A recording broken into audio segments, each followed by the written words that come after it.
I hate the, well, it hurts when I deadlift, and the doctor says, well, then don't deadlift because they're not moving. Yeah. They're going to be depressed because they're not doing what gives them joy and releases endorphins. The pain doesn't correlate to mechanical or anatomical injury.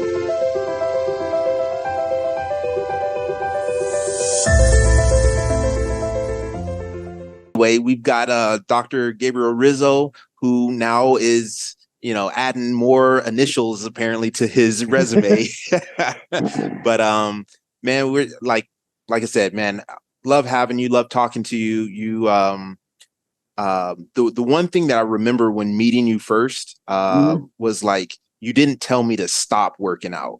And man, that has always bugged me about the medical industry. If anything happens, you get a hangnail, they're like, okay, you need to stop working out altogether. And it's like, movement is healing, Absolutely. And it's like, hey, obviously take your time if you've got an injury, a legitimate injury, but work up to it. And that was one thing that you never, restricted me on.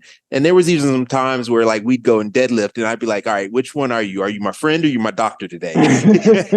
So, for sure. Yeah, man. So, and go ahead. No. Yeah, no, I was going to say, and with I hate well, it hurts when I deadlift, and the doctor says, well, then don't deadlift. Yeah. But, well, I'm a power lifter, so that's not an option.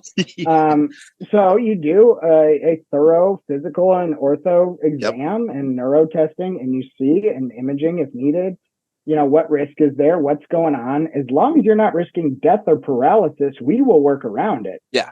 Whether that is lower the load, change the angle, shorten the range of motion, change the rest intervals, warm up differently, whatever it might be. Yeah. You might not be able to do a full conventional deadlift immediately. Yeah. Well, can we do rack pull? Can we change the load? Can we change the bar size? Can we decrease weight? Like, what can we do to work you back up to that point? And then it's just exercise progression after that. Yeah. It's like, it's problem solving. And instead we have, and you know what, I get it. The medical industry is just flooded with problems. Like everybody's got something. There's not enough providers and staff to deal with the increase, but still, like it's a problem. Let's figure a solution out that somewhere in the middle. Like you said, you might not be back to pulling 800 pounds, but hey, if we cut that in half and maybe work onto your form and recruiting the right muscles and the right sequence, and like, let's figure something out. And that's just not what happens. If you're an 800-pound conventional puller and you blow out a disc or something, well, part of your rehab is going to be deadlift. We're not probably going to pull off the floor, and it's definitely not going to be 800 pounds. But we might start with a 2-inch rack pull with 135. Yeah. And if that's what we need to do, that's what we'll slowly do, in addition to other therapeutic exercises in rehab. But when you tell someone, hey, that movement hurts your back, stop. Now all of a sudden, or just stop working out in general. Now all of a sudden, well, they're going to be stiff because they're not moving. Yeah. They're going to be depressed because they're not doing what gives them joy and releases endorphins. They're going to get fat because they're not burning calories. And mentally, now we have this neuro perception of, I can't bend over, I'm fragile. Yeah.